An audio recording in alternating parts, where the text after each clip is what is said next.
எல்லோருக்கும் நமஸ்காரம்.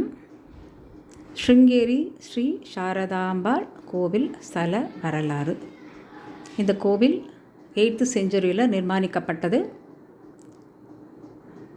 ஸ்ரீ பகவத் பாதாள் ஆதிசங்கரர் இதை நிர்மாணித்தார். அவரோட ஃபஸ்ட்டு சக்தி பீட்டம் இது. நவராத்திரி ஃபெஸ்டிவல் அண்டு தேரோட்டம் எல்லாம் இந்த ஸ்ருங்கேரியில் இந்த கோவிலில் தான் ரொம்ப பிரசித்தம்.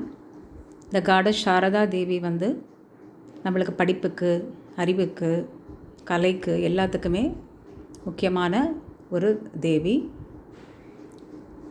பகவத் பாதாள் இங்கே செலக்ட் பண்ணினதுக்கு காரணம், இந்த துங்கபத்ரா நதியில் ஒரு கோப்ரா கொடை பிடிச்சுன்னு இருந்துதான், ஒரு தவளையை.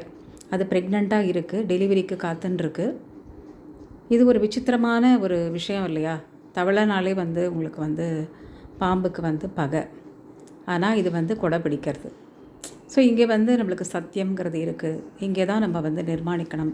துங்கபத்ர நதிக்கரையில் அவரோட தக்ஷணமய சாரதா பீட்டம் பகவத் பாதாளால் ஆதிசங்கரால் 8th செஞ்சுரியில் நம்மளுக்கு நிர்மாணித்து கொடுத்துருக்கார். பழைய பில்டிங் பாருங்கோ. இப்போ புதிய ராஜகோபுரம்லாம் பார்க்கலாம். இந்த கோவிலில் வரவா ஜென்ஸு கண்டிப்பாக பனியன் ஷர்ட்லாம் போடக்கூடாது. ட்ரெடிஷ்னலாக மேலே அங்கவஸ்திரம் வேஷ்டி தான் கட்டிக்கணும்.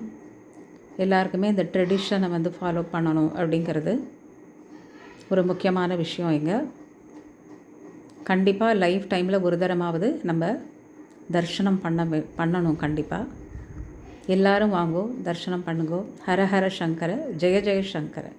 எல்லோருக்கும் பகவான் அருள் கிடைக்கட்டும்.